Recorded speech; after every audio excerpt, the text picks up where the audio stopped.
예, 안녕하십니까. 국토교통부 분당 신도시 지정의 총괄기획과로 활동했던 김기용입니다. 반갑습니다.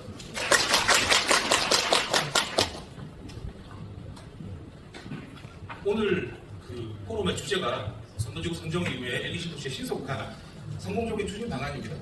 우리가 재정비라고 하면 보통 이제 재건축하고 재개발을 이렇게 많이 생각을 합니다. 그러다 보니까 과연 이제 일기 신도 재정비라고 하는 게 성공적으로 추진되려면 결국에는 신속하게 주민분들께서 사업을 추진하는 게 가장 중요한 부분입니다. 그래서 제가 MP 활동을 하면서 정말 많은 주민 간담회를 했었고 또 그 이후에도 지금 계속 주민들하고 소통을 하고 있는데 주민분들께서 의견을 주시는 그런 부분, 주민분들께서 지금 재건축 혹은 재개발을 추진할 때 필요한 부분들도 이런 것들은 좀 개선이 필요하다고 하는 그런 의견을 중심으로 해서 좀 발표를 드리고 또 이 마스터 플랜 정비 기본계획 수립함에 있어서 또 지자체들이 애로사항들도 많습니다. 그래서 그런 부분들에 대해서 좀 같이 의견을 담아서 조금 말씀을 드리도록 하겠습니다.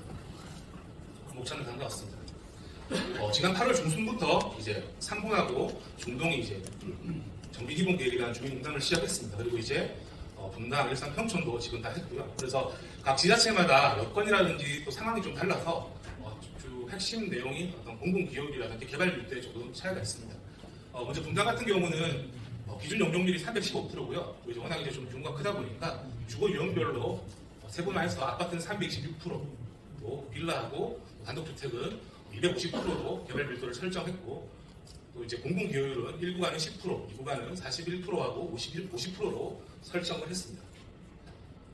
그리고 일산 같은 경우는 이제 개발 밀도가 아파트가 300%, 또 연립주택이 170%, 복합은 390%고요. 그리고 이제 다른 지자체하고 달리 아직까지 공공기여율은 나오지 않은 상황입니다.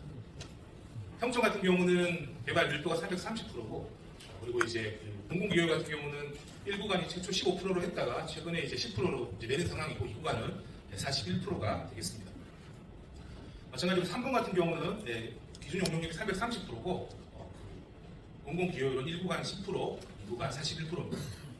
그리고 중동은 기준 용적률이 350%고 공공기여율이 1구간은 15%, 2구간은 50%로 되어 있습니다. 그래서 지금 주민공감 이후에 연말까지 이제 여러 가지 의견을 수렴해서 잘 마무리하려고 다들 노력하고 있습니다.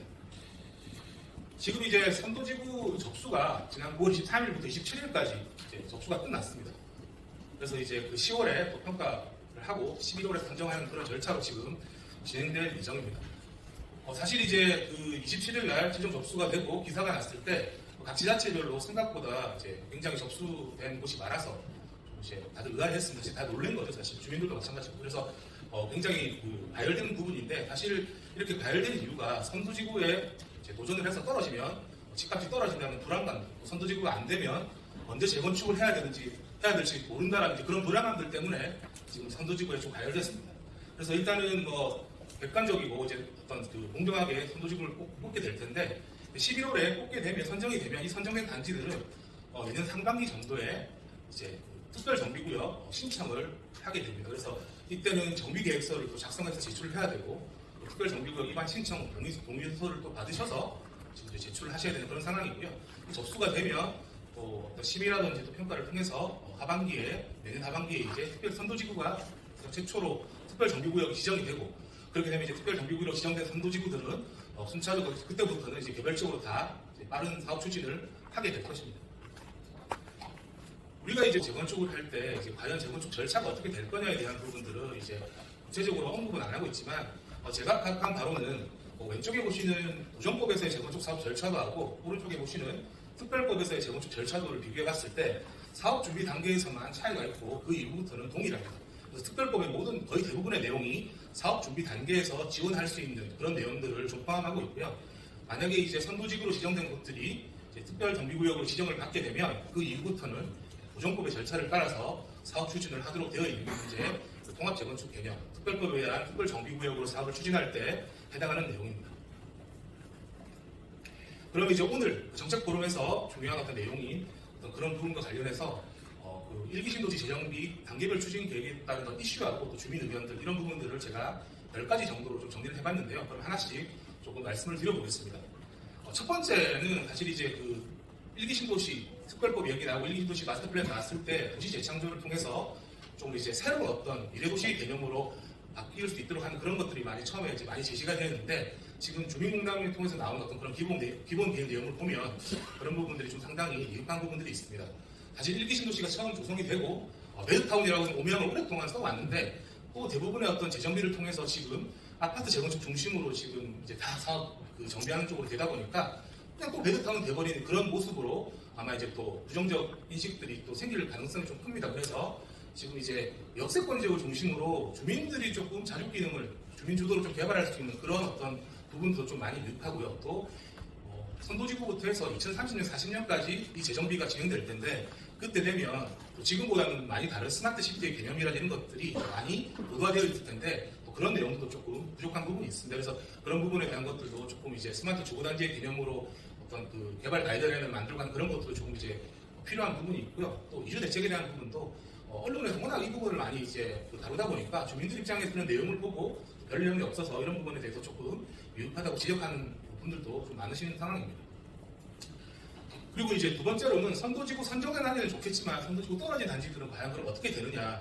사실 이제 그 선도지구에 떨어지거나 혹은 선도지구에 도전하지 않는 단지들도 그 다음부터는 본격적으로 사업을 추진하려고 이제 생각을 많이 하고 있습니다. 그런데 이제 지금 빠르면 내년 말이나 내후년 초에 소위 2차 특별정비구역을 이제 선정하게 되는 그런 과정이 있어가지고 또다시 지금처럼 선도지구 공모 방식으로 갈지 아니면 바로 정비계획서를 써서 접수를 받아서 평가할지 이런 부분에 대해서 아직까지 정해진 것이 없습니다. 그러다 보니까 선도지구를 준비하는 과정에서 매우 힘들었죠. 추진준비위원회도 힘들고 주민들은 또 주민 나름대로 잘 모르는 상태에서 막 공서 내야 되고 한 여러 가지 어떤 그런 이제 그 문제점들이 계속 나타났는데 이게 또다시 반복된다라고 하는 그런 부분에 대해서 우려도 크고 또 피로감도 굉장히 큽니다.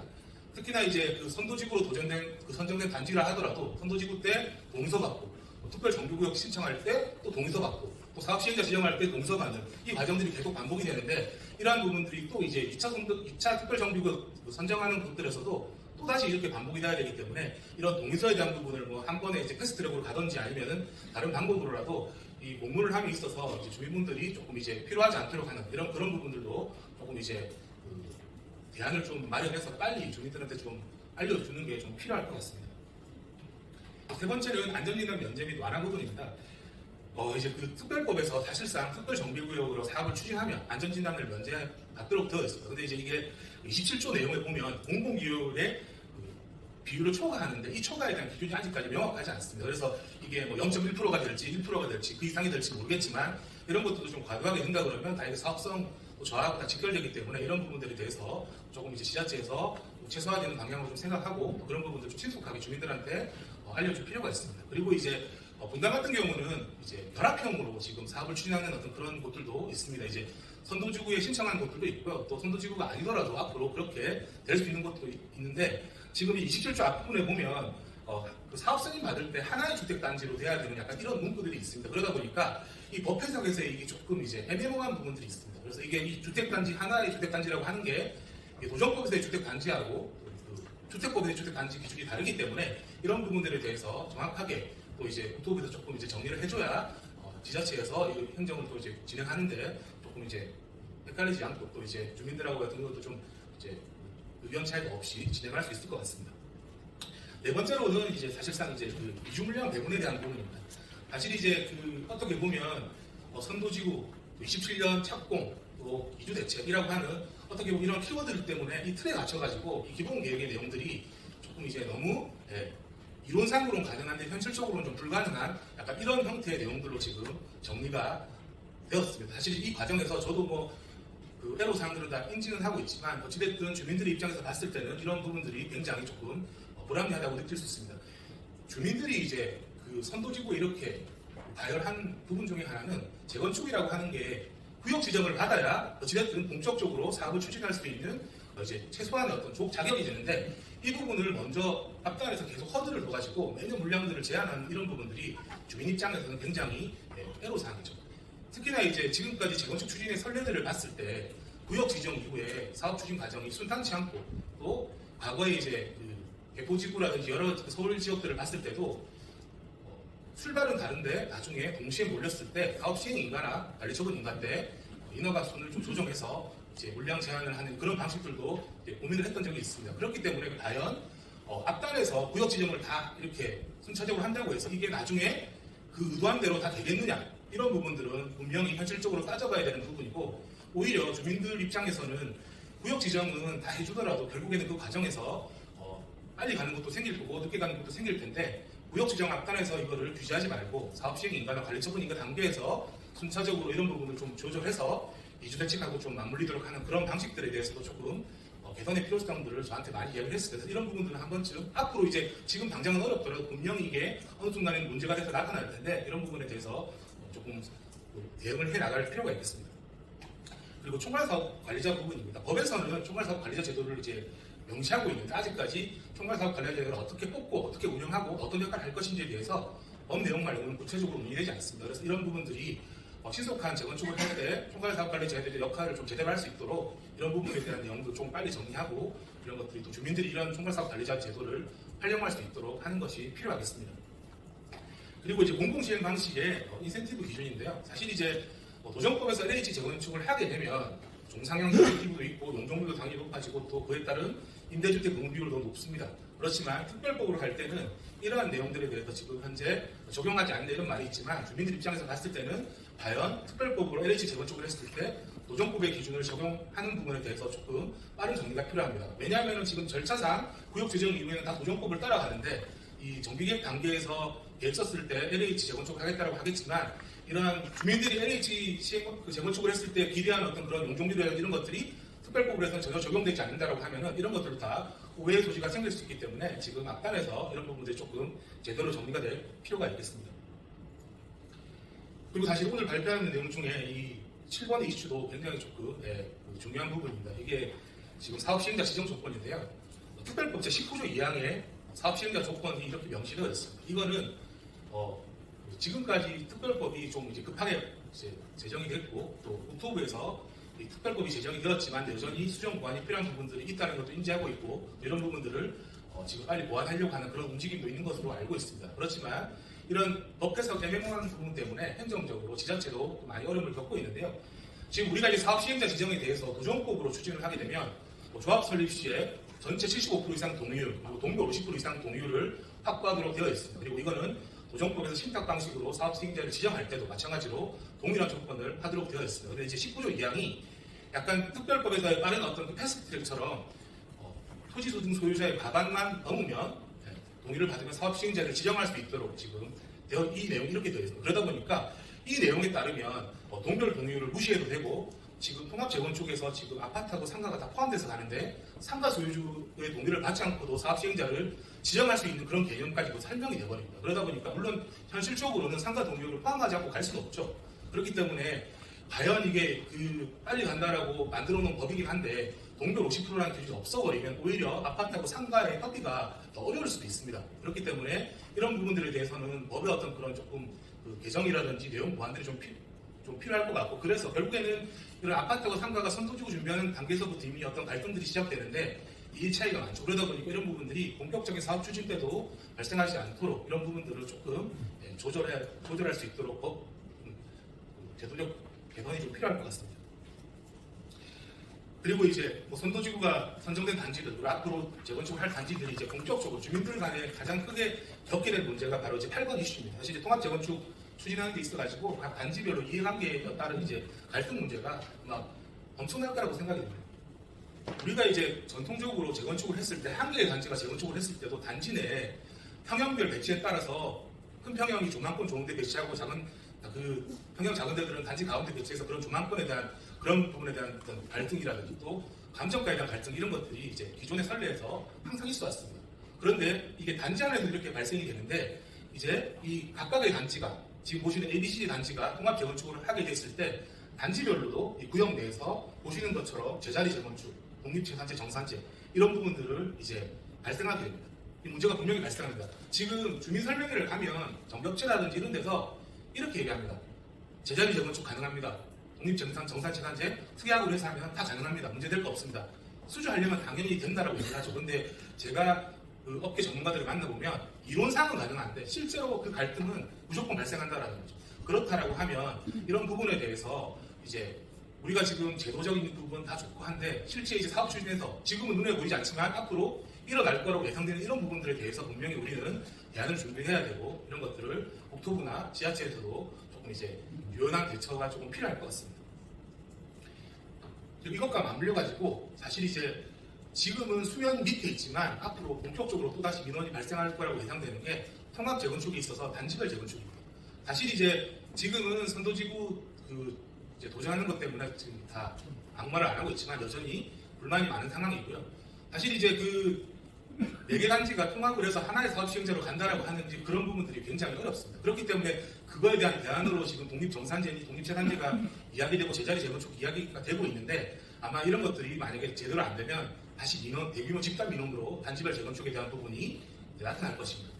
지금 이제 저도 MP 활동을 하면서 단지별 재건축의 필요성을 많이 언급을 했고 많이 건의를 했는데 받아들이지는 않았어요. 근데 이게 이제 결국에는 일기 신도시의 신속한 재건축이라고 하는 정책적 목표를 실현할 때 과연 하나의 사업 시행자로 가는 게 실현이 안 된다 그러면 그거에 따른 대안도 생각을 해야 됩니다. 그래서 정책적 목표를 실현할 수 있는 범위 내에서 단지별 재건축을 하고 그래도 예를 들어서 건축 설계를 통일해서 간다든지 또 여기 보시는 이런 부분에 대한 통합 재건축을 추진함이 있어가지고 사업 추진에 대한 가이드라인을 좀 마련한다면 또 주민들이 그 기준에 맞춰서 조금 더 지혜롭게 할 수 있고 그런 거에 따라서 미행됐을 때 페널티도 내고 하는 그런 부분들을 한다 그러면 주민 갈등에 대한 부분이 지금 하나의 사업 시행자로 통합 재건축하는 것보다는 훨씬 더 줄고 또 빨리 갈 수 있는 그런 부분들을 조금 가능할 수 있지 않을까 생각을 합니다.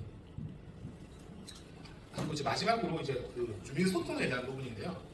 저는 5개 신도시 중에 이제 가장 좀 주민 간담회를 가장 많이 하긴 했지만 8월 30일 이후에는 지금 이제 국토부 MP 활동들이 5개 신도시가 다 끝났습니다. 그래서 국토부는 LH 미래도시 지원센터를 이제 좀 활용해서 주민과의 어떤 그런 이제 컨설팅도 하고 상담을 하겠다라고 하는 입장이고 또 이제 지자체는 또 담당 공무원들이 다 대응하고 있습니다. 그런데 이제 지금까지도 보면 LH 미래도시 지원센터가 제대로 작동하지 않고 또 이제 LH에서 찾아오기만을 기다리지만 먼저 찾아가야 되는 그런 부분들이 아직까지 조금 소통이 안 되는 부분도 있습니다. 그리고 마찬가지로 지자체는 분당 같은 경우는 담당 공무원들이 하루 종일 전화만 받고 일을 아무것도 못하는 상황이 될 정도로 지금 민원이 엄청나거든요. 근데 그런 부분들이 있어도 또 주민은 주민 나름대로 불만이 있는 거고 또 공무원은 공무원들 힘듭니다. 그래서 그런 부분들 결국에는 주민과 또 지자체 혹은 국토부 간의 어떤 그런 조율할 수 있는 그런 소통 창구 역할들이 분명히 필요한데 LH 미래도시 지원센터가 좀 그런 것들을 좀 잘 하려면 좀 이제 먼저 찾아가는 그런 형태로 해서 좀 소통이 더 필요할 거고요.